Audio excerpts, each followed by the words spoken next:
Hey guys, welcome to the Powerful Man Show, where we help married businessmen save their marriages without having to talk about it, get unstuck, and gain clarity in their lives. As I like to say, life is too short for average. I'm your host, Doug Holt, with my co host, Tim, the Powerful Man Matthews. Now let's get this started.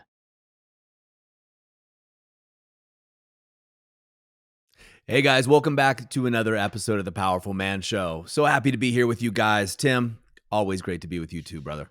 Yeah, likewise, brother. Yeah, I can't believe by the time this comes out, it'll only be a few more weeks to you touch ground in the States and are at the new TPM Ranch and Retreat Center. I'm so excited. It's going to be incredible. Yeah, really will. Incredible. I appreciate all the hard work you've put into that, and Darcy and Colton too. Those guys have been working their asses off as well at the ranch, getting it prepared, and yeah, it's going to be amazing. Yeah, they sure have. They're there right now, actually getting stuff done. They really want this to be the best experience for you, for the whole entire team. If you guys didn't listen to the last episode, we talked about, or we shared that we're flying our entire team out there. We do once a year team bonding, and we'll be doing this at the ranch. And some about 12 guys that we've worked with over the years are also coming out. Just an amazing group of guys. I'm smiling just thinking about seeing those guys and giving each of them a big bear hug. The jokes have already started. Any group of men get together, right? Especially great men that these men are. The jokes are bound to happen, and the lightheartedness and the fun, and we'll have some serious conversations. There'll be some coaching. Tim, you and I will be leading some coaching. Marcus Hainsworth might be stepping into. These guys are coming through there. We want them to leave with, first of all, brotherhood. 2, with our appreciation and gratitude, and 3, with just some insights, right? So they can keep going in the directions that they want to go. These men are consistently up leveling year after year after year. But speaking of relationships, Tim, I want to talk about one of the top 3 biggest issues or biggest problems in marriages or any relationship. This could be in business too, as you look at it. And one of the biggest ones, and I Googled it right before we hit just to make sure I got this one right, but I see it play out a lot. I've seen it play out in my own marriage. I've seen it play out in other relationships I've been in. I've certainly seen this play out a lot in business, is this issue of using power and control. Using power and control to manipulate a relationship. And so that's what I want to throw on the table today. Let's do it. So the way this looks, I'm going to use marriage mostly, but I'll also switch back and forth to business, guys, because we're all business leaders here on this podcast, guys that listen to this show or watch us on YouTube. By the way, if you don't see this on YouTube, love for you to go over to YouTube, hit subscribe. We're really going to be putting more and more content besides just this show onto YouTube, so you can watch us in HD or 4K on your smart TV. Now, when we talk about this, a lot of things happen in a relationship when somebody feels out of control or they feel that they are losing a grip, right? They feel like they're not getting the respect, the admiration they deserve. If they feel that things aren't being reciprocated, that's one for me that's really big. Oftentimes what they'll do is they'll try to claw for control and for power. Now, this happens in marriages, right? I know when my wife years ago, when we were going through our valley, our dark times, one of the things that I did, when it was really bad and it looked like we were going to get a divorce, I started to claw for control and power over our financial situation, control and power over the way our house was run, right? I went that route to do so. And a lot of guys do. Guys will start hiding money. They'll stop talking about money, or they'll use their business. Since they're business leaders, they'll have more leverage of what goes on through there, and they'll keep their wives in the dark. This also can happen in other areas. In business, at times, I've seen this happen time and time again, where I've been working with a CEO of a company or a president or somebody at a high level, and in a partnership or somewhere else in the firm or the board of directors, what happens when they feel disrespected or they feel that they're not being appreciated to the level they need to, they start to claw for power. They start to get control. Now, maybe it can start off with just not releasing information or files. And instead of saying, hey, I'll share that with you, they say, I'll just get you the answers, because they don't want to share the information because they don't want to empower the other person. Now, this can also go on with marriage, right? A lot of guys out there don't want to empower their wives to make financial decisions, so they take control of the finances instead. This happens in business. A business partner might not want to empower the other partner with financial control. So they'll say, hey, I'll just take care of that for you. When really there's an undertone of control that's there. They're not willing to give up that control. So, Tim, what are you seeing happening to some of the guys that we're working with, some of the guys you see in our movement going through when it looks at this thing of one of the biggest destroyers of a marriage or relationship for that matter is using power and control?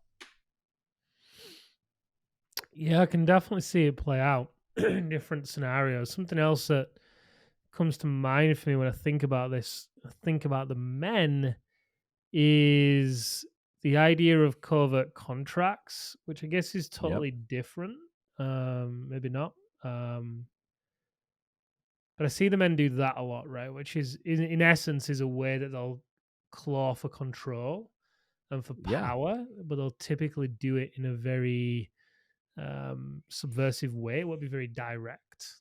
Um, and it'll usually be as a result of them feeling resentment or making up a story or whatever it may be, right?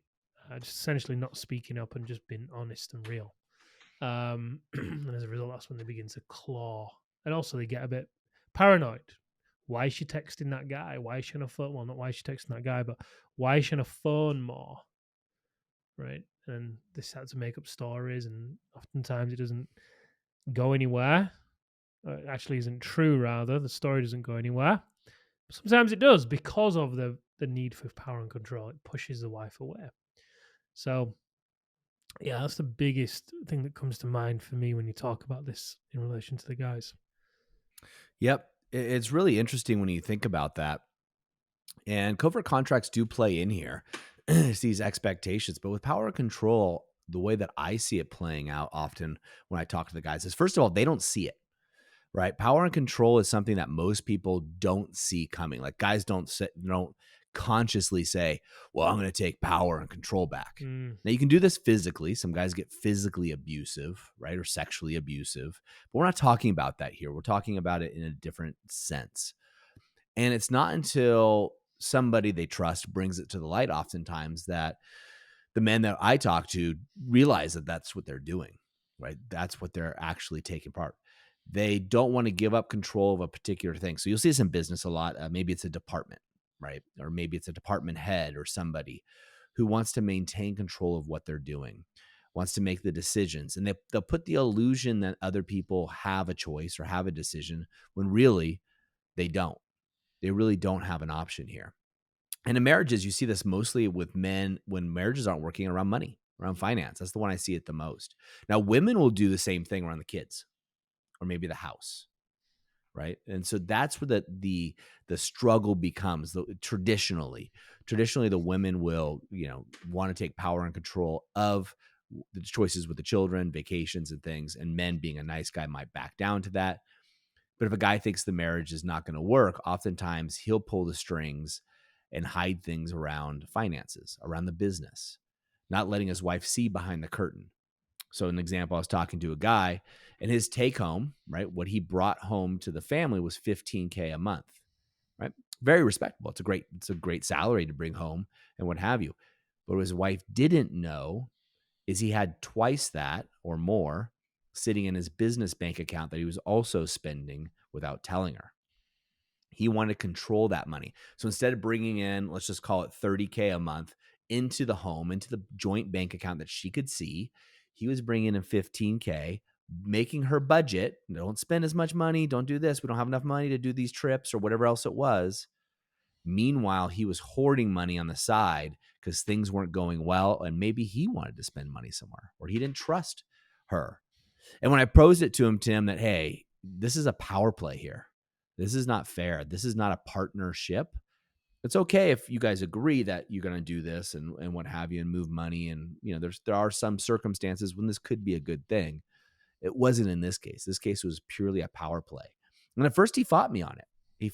Well, no, Doug, I'm not doing that. I need to keep money in the business. And but forgetting, of course, Tim, that you and I have been business coaches for a long time and business owners for a long time. So we can smell the bullshit from a mile away when it comes to this. And after working with thousands of men, You just know, you're like, hey, look, you don't need to keep this cash flow in the business. You're spending it anyway. The thing is, you're criticizing your wife for going to the spa, yet you are spending this money behind her back for business golfing, business trips, buying those things that you want to buy yourself. And this is purely a power play. Mm. It's very easy for them to fall into the trap, right? Because one, if especially if they've grown up in a household where they've seen the dad do something similar with the mum. Now, my dad used to do this all the time with my mum, control things. A big one on control. As a result, Yeah. power too, mainly around finances. But there'd be other crossover too, kind of clothes that she'd wear and where they'd go and all sorts. So there was a lot of it Yeah. actually. So yeah, it just can be normalized. Like one of the I've done so much to just be the total opposite. Not the total opposite to the point where it's unconscious, but consciously not be that way with Amelia. But yeah, for a lot of the guys that come to us, it can be easy to fall into that trap if you've grown up in that environment as well. Because one, if it's been the norm, it's been normalized, and it's kind of common as well. I think it can be common for a lot of guys It's to very common. control. Yeah, so it isn't necessarily seen that way as well, right? Well, it's super common, but you also got to remember that over 50% of marriages end in divorce. And the other 50 that stay married, how many of them are happy? How many of them are successful? How many of them are thriving? Mm, It's a low percentage, sadly, right? mm, And to your point, it doesn't have to be around finances. Power and control can be around putting the other person down, isolating them from friends because you're trying to control what they do. You're yeah, trying to big one. control their actions. These are all ways that women do it to men too, but these are Hmm. ways in relationships that can cause big problems. In business, it can be the same thing.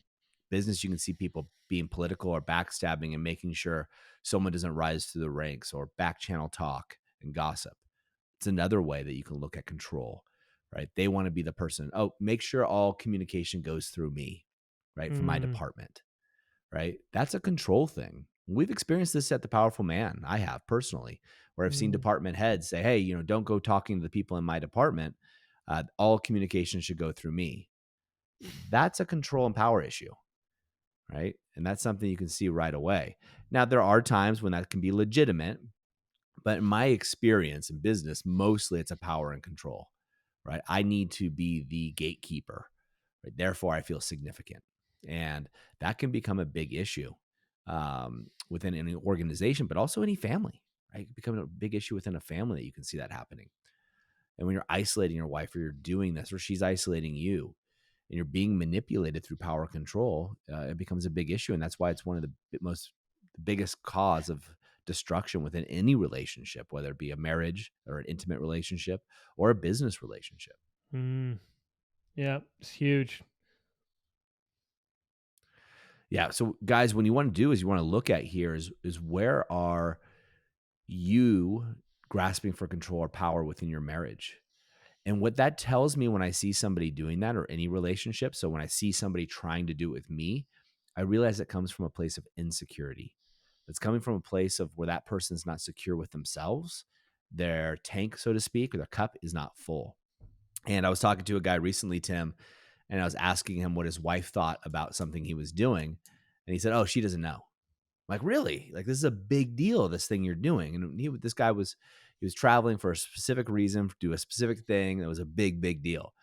He's like, yeah, she didn't ask. So it's not a lie if I omit it. Like, no, you told her you were traveling. They're lies of omission, but it's also a way to manipulate and control. Right. And you want to look at where this might be playing out in your life, guys. Now, if you're on the other side of this, the receiving end of this, you get to realize that this other person is scared. It's fear. It's a fear-based response. Power and control is fear-based, not power. It's not true power. True power is standing within yourself and being secure and planted like a root. We call it like the lighthouse, right? You're secure regardless of the storm. The light always stays on. That's true power. When we look at power and control, really what we're talking about is someone who doesn't feel significant, they feel less than, and therefore they're grasping on for something to hold them tight. Now, it could be money's an easy one for most business guys to manipulate because they're in the control of the money in the marriage, in the relationship. And in traditional senses, that happens. To you talking about your father, Tim, about maybe putting down your mom about her clothes or something else, or being being mean and manipulative. There's one thing to joke, as my wife always says, hey, I love jokes, just not when they're condescending and mean spirited, you know. And I grew up in a house where that's just the way everybody talked to each other. So it's a learned behavior as well. But also you realize and you learn is when you're doing this, guys, it's really showing the world or somebody who is grounded how insecure you really are. All comes from insecurity, complete insecurity. 100%. 100%. So, gentlemen, my challenge for you is going to be a short episode, but because my challenge for you is really to dig deep. Where in your relationships, business, personal, romantic, are you searching for power and control? Now, if you find it, don't judge yourself. That's okay. Most of us do it consciously, unconsciously, etc. But just realize that's really a signal for yourself that something is missing within inside of you. Something inside of you is not working well. You're feeling less than in that moment. And that's okay. It's human nature. We all feel less than from time to time. Even Tim, the powerful Matthews, I would guess, from time to time, although be it rare, can feel less than in his darkest moments. But when you're seeing that, look at it and just smile at yourself. And then I'm going to invite you to surrender. Let go of that feeling for power and control. Let go of that need and just surrender and let things go. The path of surrender is much easier than the path of force, guys. It's not do, have, be. It's be, do, have. Gentle reminder for the men that have been through our program. Be, do, have. Gentlemen, as we always say, in the moment of insight, take massive action. If this is resonating with you and you're seeing your marriage crumbling around you, or at least there seems to be a dynamic of power and control, and you want to know how hundreds and hundreds of men this year alone have saved their marriage, have got the love and respect and admiration back in their wife's eyes, have actually turned things around in their relationships, then I'm going to invite you, if you haven't already, go over to thepowerfulman.com. That's thepowerfulman.com. and find out if the activation method is a good fit for you. The best way to do it, jump on a short 15-minute phone call with one of our advisors. They'll just let you know if it's a good fit and the conversation can continue. Just want to make sure you're in a secure spot. Our advisors get really busy. They have a lot of love and compassion for what we do here at The Powerful Man. But you got to get on that call. You got to get on that call to find it, to find out if it's a good fit for you. Until next time, guys, have an amazing day, and we'll see you next time on The Powerful Man Show. All right, guys, that's a wrap for this episode. But as I always say, in the moment of insight, take massive action. You see, there are two types of men that listen to a podcast like this. Those that go on from one podcast or show to another, just hoping things are going to change and realizing that they're going to be in the same place month after month, year after year. You see, I was this guy, so I completely get it. You may just not be ready. But there's also a second man that listens to a show just like this. And this is a guy who takes massive action so they can shorten the learning curve, compress time, and get results to be the wolf. See, wolf is an acronym for wise, open, loving, and fierce. Now, ask yourself, which one am I? And just be honest with yourself there. And there's no judgment on my end, but if you're ready to move from deactivated deer mode, which is defend, excuse, explain, react, to activated wolf, wise, open, loving, and fierce, then go over to thepowerfulman.com/grow and go there now. In fact, I'll make it super easy for you. I will even put the link right in the description here so you can just click it and go over there now to learn more. Guys, in the moment of insight, take massive action. Go from deactivated to activated because like I said, life is too short for average. And I'll see you on the next episode.